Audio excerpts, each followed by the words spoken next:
Yun, no? Alright. Hello guys, welcome to my vlog. Hello vlog, welcome to my guys. Ay, yun guys, nandito tayo ngayon sa Carabao Farm in Berlin. Yun, maraming Kalabaw ba sa Tagalog. Yan sila guys, marami pa doon sa kabila. Pero ang kaibahan nito, hindi yung katulad sa kalabaw namin sa probinsya noon. Ito itim ang kulay at saka yung maliliit lang yung nila, yung sungay. Yun guys. Yun, dami pa doon sa kabila. Yun, kita nyo yan guys. Dami pa doon, no. Saka doon sa banda ron. Marami pa doon, hiwa-hiwalay sila.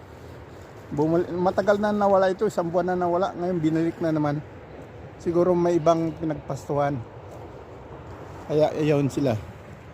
Dito na naman sila ngayon guys. Yun ang Carabao Farm sa Berlin. Yun, marami pa doon sa bandang dulo-dulo. Yan guys. Okay.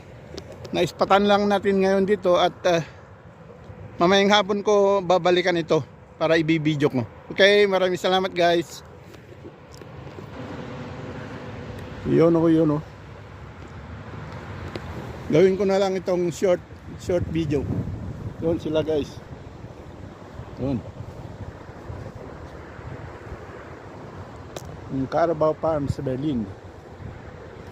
Yun. Parang galing to sa Africa. Hindi katulad yung native na kalabaw sa Pilipinas noon.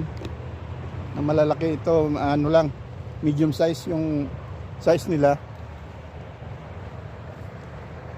Yun guys. Galing siguro ito sa Africa.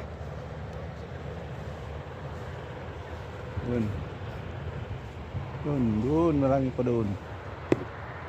Yan. Matagal kong naabangan to guys. Isang buwan na nawala. Inilagay siguro sa ibang pastuhan.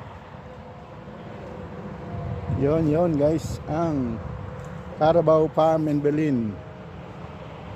Yun sila. Yun. Marami pa doon sa kabila. Maluwang ito guys. Pastuhan na to. Ewan kung anong building yan sa kabila. Parang water system yata yan yung doon sa building na yun. Yung puting building na yan. Water system ng Berlin. Yung opisina. Yan. Okay guys, maraming salamat. Hanggang dito na lang. Okay.